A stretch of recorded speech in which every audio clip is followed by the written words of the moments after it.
irmãos e amigos, nós continuamos o estudo dessa segunda carta de Paulo aos Coríntios sob a inspiração do tema Graça para Todos.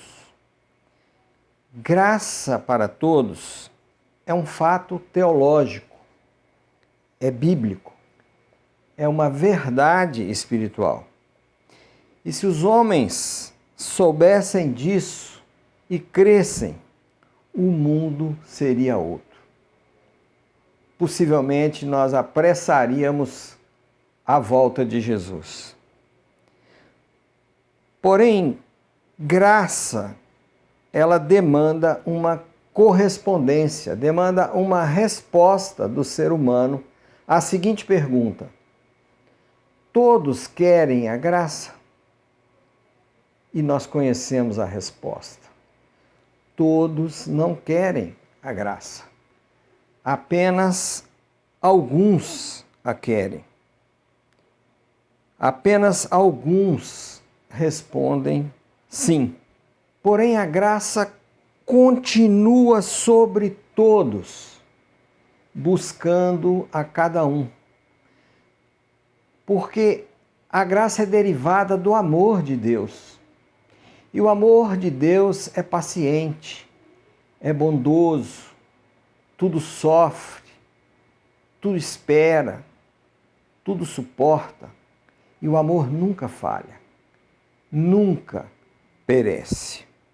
Desse modo, a graça de Jesus em nós exala em todo lugar a fragrância do seu conhecimento.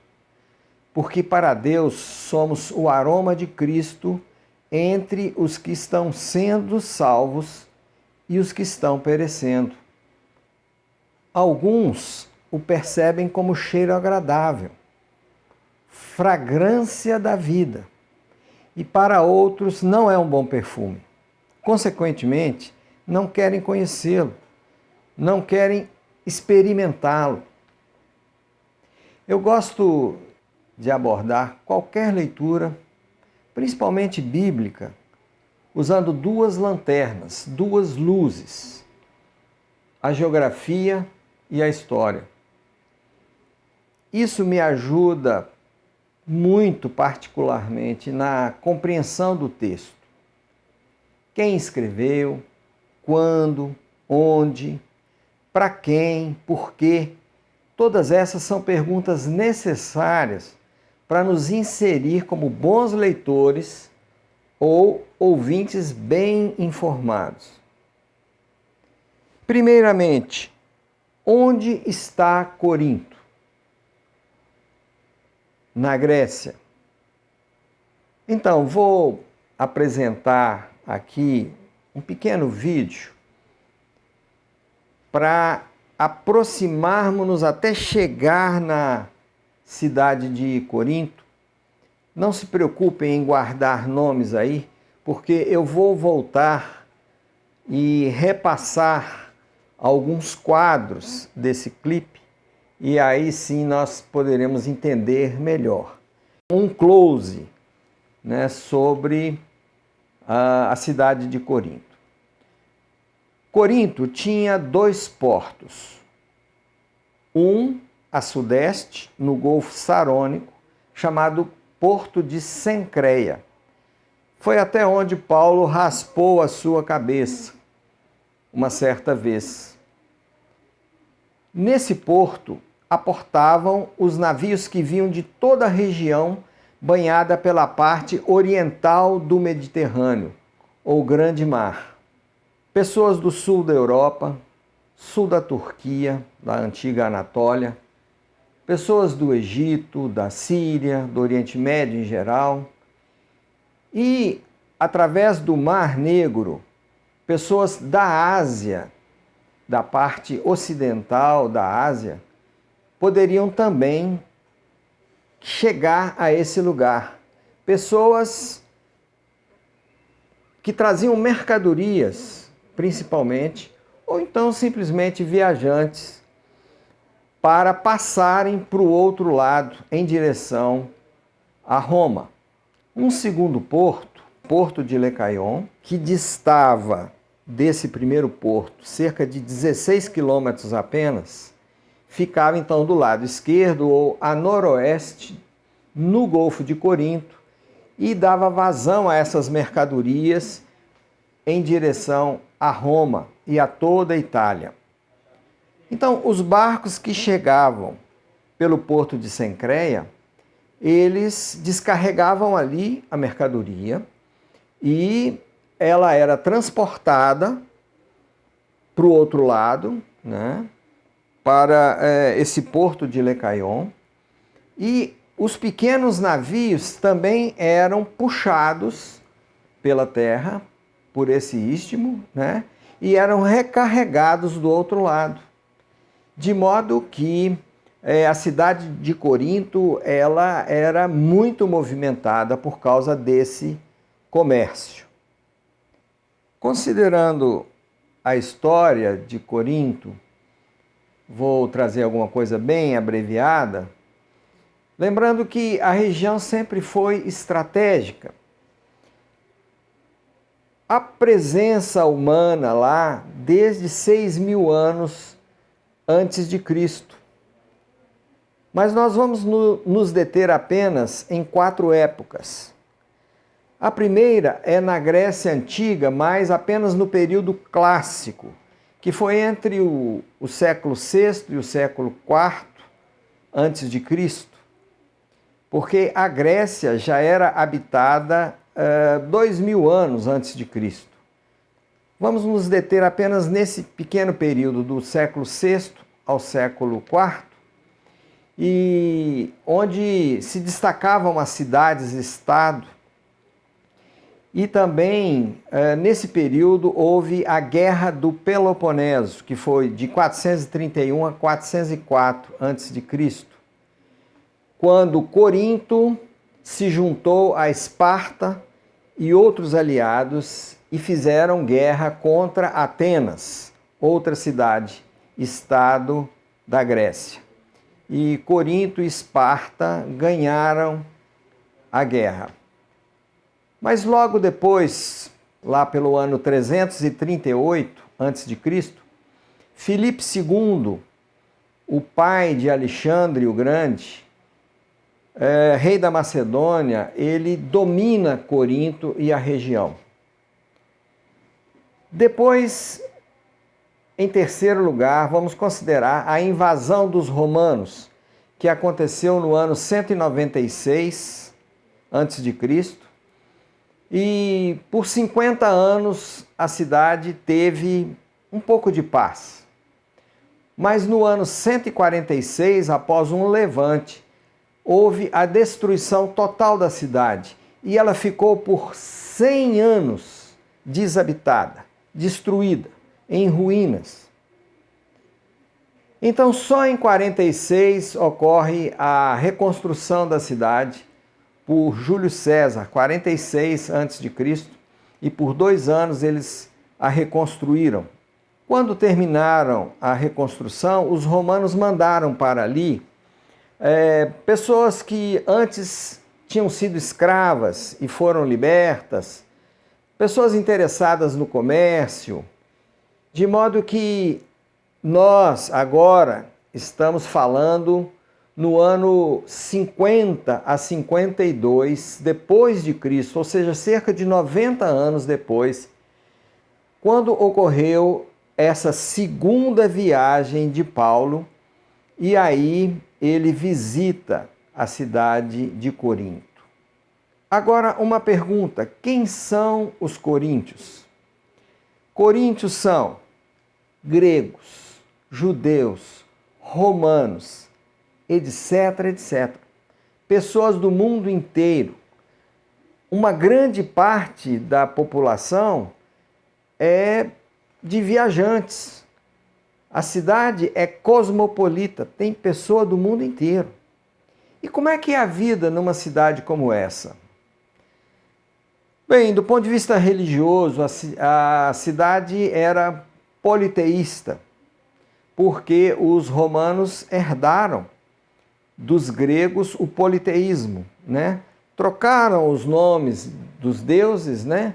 Mas a estrutura da religião era assim, uma religião idólatra, né? Cada um tinha o seu Deus, era Deus para todos os fins.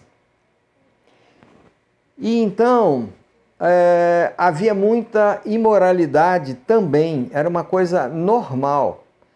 Na Corinto antiga, né, na época em que era cidade-estado da Grécia, né, havia até um templo de Afrodite, onde havia a prostituição cultual. E isso, de certa forma, foi mantido por muito tempo nessa cidade. A população flutuante é grande, pessoas sem compromisso com a polis, pessoas sem compromisso com a cidade, com os cidadãos. Então, essa é a Corinto que nós estamos enfocando, essa é a Corinto para quem Paulo escreve depois de ter estado lá por 1 ano e meio. Quando Paulo escreve a primeira carta aos Coríntios, no capítulo 5, 9 e 10, nós encontramos o seguinte: já disse por carta que vocês não devem associar-se com pessoas imorais. Com isso, não me refiro aos imorais deste mundo, nem aos avarentos, aos ladrões ou aos idólatras. Se assim fosse, vocês precisariam sair desse mundo. A questão é tão séria que Paulo inicia a sua primeira carta aos Coríntios, capítulo 1, verso 3, dizendo: à igreja de Deus que está em Corinto, aos santificados em Cristo Jesus e chamados para serem santos.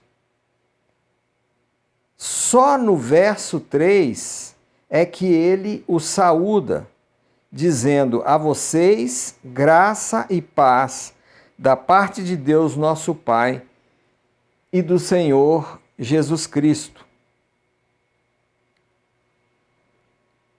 Bem, Paulo fica 1 ano e meio em Corinto, muitos se convertem e ele volta então ao ponto de partida de sua segunda viagem, a Antioquia, na Síria. Depois, na terceira viagem, ele vai para Éfeso, passando por várias cidades e confirmando os irmãos, e fica cerca de 3 anos em Éfeso. De Éfeso, ele escreve possivelmente 3 cartas aos Coríntios. E ele faz uma breve visita a Corinto, e por fim ele vai à Macedônia e de lá escreve uma 4ª carta, que é a nossa segunda carta aos Coríntios. Então, esclarecendo, possivelmente ele escreveu 4 cartas. Uma é essa que foi perdida. A segunda carta que ele escreve é a nossa primeira carta aos Coríntios. Ele escreve uma 3ª carta, que é chamada de Carta Severa, que foi perdida. E depois, essas 3, ele as escreveu de Éfeso. Depois ele escreve uma 4ª carta da Macedônia, que é a nossa segunda carta aos Coríntios. Então vamos ao texto de hoje, 2 Coríntios 2, de 12 a 17. Quando cheguei a Troade para pregar o Evangelho de Cristo e vi que o Senhor me havia aberto uma porta, ainda assim não tive sossego em meu espírito, porque não encontrei ali meu irmão Tito. Por isso despedi-me deles e fui para Macedônia. Mas graças a Deus que sempre nos conduz vitoriosamente em Cristo e por nosso intermédio exala em todo lugar a fragrância do seu conhecimento. Porque para Deus somos o aroma de Cristo entre os que estão sendo salvos e os que estão perecendo. Para estes somos cheiro de morte, para aqueles fragrância de vida. Mas quem está capacitado para tanto?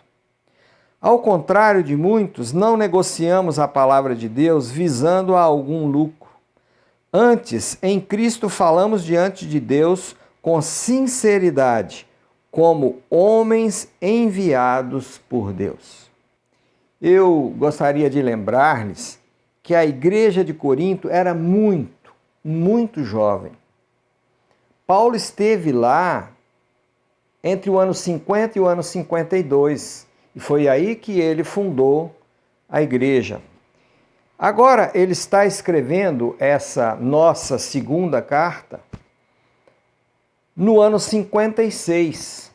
Então, a igreja tem entre 4 e 6 anos de idade. É um neném. É uma igreja que praticamente tinha acabado de nascer. E eu me lembrei dos nenéns. Como dão trabalho. Os nenéns, eles exigem de nós muita atenção, exigem de nós muito cuidado. E se eles forem deixados sós, eles não têm condições de sobreviver. É impressionante até a informação de que, se você alimentar um neném, dar tudo o que ele precisa e não tocá-lo, não trocar experiências com ele, esse neném pode morrer de depressão. Isso é chamado depressão anaclítica. O neném precisa não só de cuidados, de comida, de higiene, ele precisa de toque, ele precisa saber que está vivo, ele precisa do outro. Assim era a igreja de Corinto, era um neném, ela precisava de muito cuidado. E isso talvez explique para nós essa demanda, explique para nós porque em tão pouco tempo Paulo escreveu tantas cartas e teve que voltar lá, porque eles faziam tudo o que faz um neném. E eu me lembrei de uma frase do Exupéry, Antoine de Saint-Exupéry, no seu famoso livro O Pequeno Príncipe, quando ele diz: foi o tempo que dedicaste à tua rosa que fez a tua rosa tão importante. Então, aquilo que demanda de nós muito cuidado e muito tempo, aquilo se torna importante para nós. A gente, em geral, raciocina de modo inverso. Acha que só dedica tempo porque a coisa é importante. Bem, eu reforço ainda o fato deles viverem em um ambiente idólatra, imoral, politeísta e serem bastante miscigenados quanto à cultura, quanto à origem e tradições. Assim, era esperado que eles fossem um povo diferente, que demandasse muito cuidado por parte de quem quer que fosse, que os amasse e quisesse cuidar deles. Então, considerando tudo que já foi dito, o contexto imediato, o texto lido, eu gostaria de fazer a seguinte proposição. Apesar de todas as lutas e sofrimentos físicos e psicológicos do apóstolo Paulo, eu considero impressionantes as suas respostas às manifestações da graça de Deus. Para isso, vamos examinar no texto alguns indicativos dessas respostas de Paulo à graça. O primeiro indicativo é o discernimento espiritual.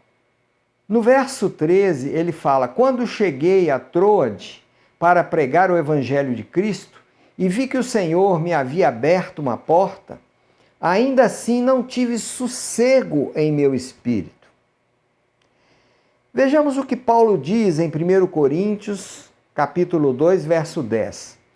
O Espírito sonda todas as coisas, até mesmo as coisas mais profundas de Deus. Nós recebemos o Espírito procedente de Deus para que entendamos as coisas que Deus nos tem dado gratuitamente. Quem não tem o Espírito não aceita as coisas que vêm do Espírito de Deus, pois elas são loucura e não é capaz de entendê-las porque elas são discernidas espiritualmente. Mas quem é espiritual discerne todas as coisas. Na sua segunda viagem missionária, essa que o levou a fundar a igreja de Corinto, aconteceu algo bem interessante. E eu gostaria de ler em Atos capítulo 16, de 6 a 10, o seguinte. Paulo e seus companheiros viajaram pela região da Frígia e da Galácia, tendo sido impedidos pelo Espírito Santo de pregar a palavra na província da Ásia. Quando chegaram à fronteira da Mísia, tentaram entrar na Bitínia, mas o Espírito de Jesus os impediu. Então contornaram a Mísia e desceram a Troade. Durante a noite, Paulo teve uma visão, na qual um homem da Macedônia estava em pé e lhe suplicava: passe à Macedônia e ajude-nos. Depois que Paulo teve essa visão, preparamo-nos imediatamente para partir para a Macedônia, concluindo que Deus nos tinha chamado para lhes pregar o Evangelho. Comentando sobre discernimento espiritual, Leon Morris diz o seguinte: o homem natural não dá boas-vindas às coisas do Espírito. Ele as recusa, rejeita-as. Um homem assim não está aparelhado para discernir as atividades do Espírito de Deus. Sabem, a graça é como as ondas de rádio. Elas estão aí no ambiente.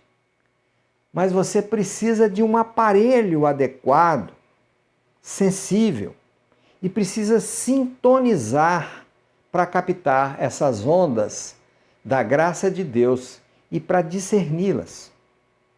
O segundo indicativo da resposta de Paulo à graça é o caminhar vitorioso em Cristo. No verso 14, parte A, ele diz: mas graças a Deus que sempre nos conduz vitoriosamente em Cristo. Olhem a sua descrição dos sofrimentos que ele passou. Isso está em 2 Coríntios, capítulo 11, versos 23 a 27, e eu gostaria de ler. São eles servos de Cristo? Estou fora de mim para falar dessa forma. Eu ainda mais. Trabalhei muito mais, fui encarcerado mais vezes, fui açoitado mais severamente e exposto à morte repetidas vezes. 5 vezes recebi dos judeus 39 açoites. 3 vezes fui golpeado com varas. 1 vez apedrejado. 3 vezes sofri naufrágio. Passei 1 noite e 1 dia exposto à fúria do mar. Estive continuamente viajando de uma parte a outra, enfrentei perigos nos rios, perigos de assaltantes, perigos dos meus compatriotas, perigos dos gentios, perigos na cidade, perigos no deserto, perigos no mar e perigos dos falsos irmãos. Trabalhei arduamente, muitas vezes fiquei sem dormir, passei fome e sede e muitas vezes fiquei em jejum suportei frio e nudez. E esse homem de dores, como seu mestre, ainda ousa agradecer a Deus que sempre nos conduz vitoriosamente em Cristo. Que homem é esse? Que visão e que correspondência é essa à graça? Os sofrimentos de Paulo vão continuar e se intensificar até culminar com a sua morte por decapitação, daí a menos de 10 anos. De Corinto, ele escreve aos irmãos de Roma. Então, começando de 35, quem nos separará do amor de Cristo? Será tribulação, ou angústia, ou perseguição, ou fome, ou nudez, ou perigo, ou espada? Como está escrito, por amor de ti enfrentamos a morte todos os dias. Somos considerados como ovelhas destinadas ao matadouro. Mas em todas estas coisas somos mais que vencedores, por meio daquele que nos amou. Pois estou convencido de que nem morte, nem vida, nem anjos, nem demônios, nem o presente, nem o futuro, nem quaisquer poderes, nem altura, nem profundidade, nem qualquer outra coisa na criação será capaz de nos separar do amor de Deus que está em Cristo Jesus, nosso Senhor. Mas em todas estas coisas somos mais que vencedores. A graça é poderosa para nos conduzir vitoriosamente em Cristo.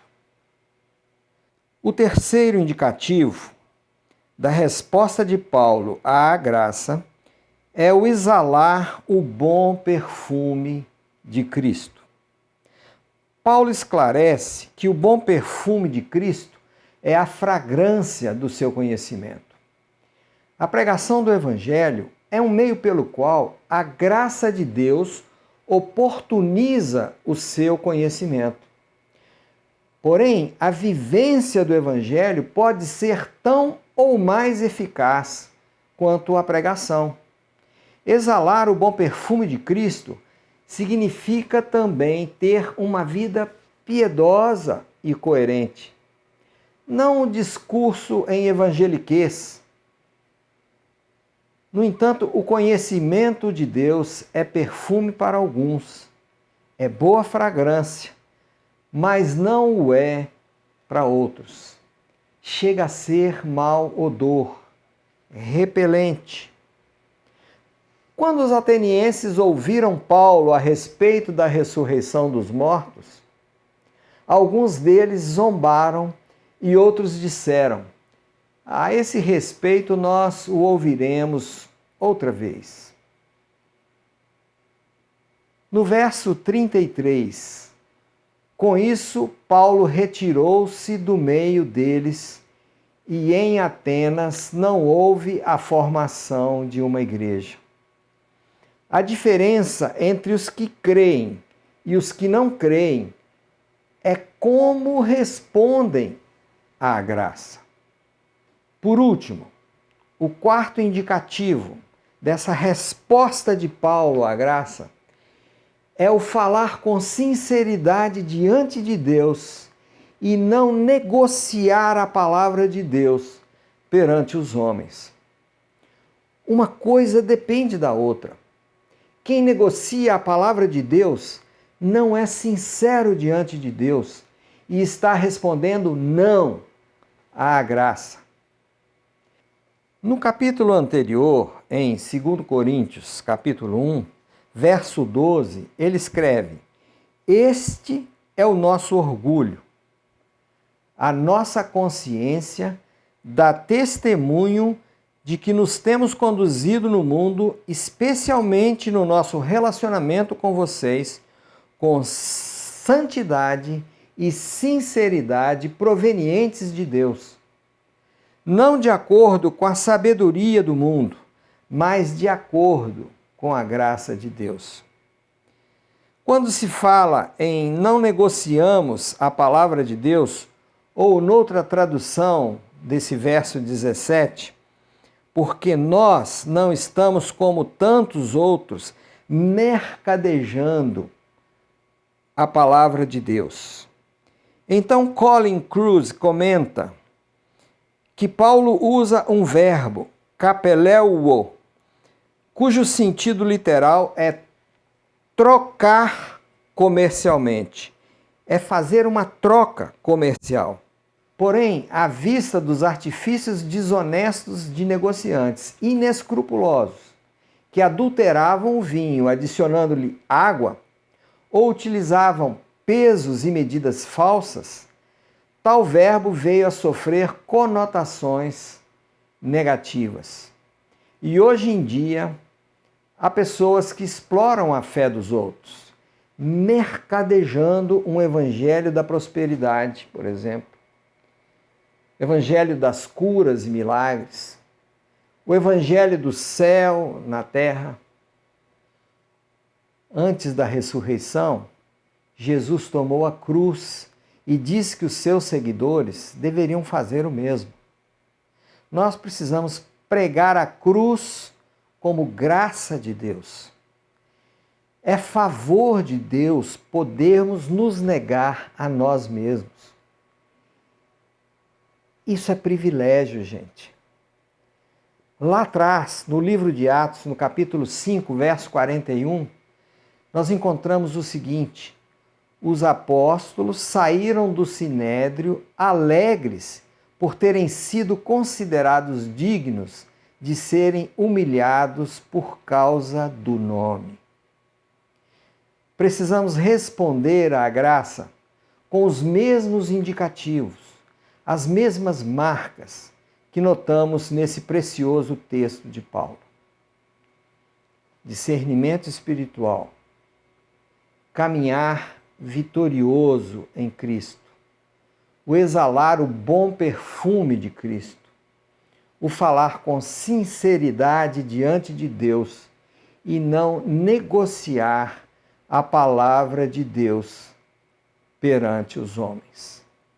Que Deus nos abençoe, que Deus nos permita refletir melhor sobre esse texto tão rico e aplicá-lo na nossa vida diária. Amém.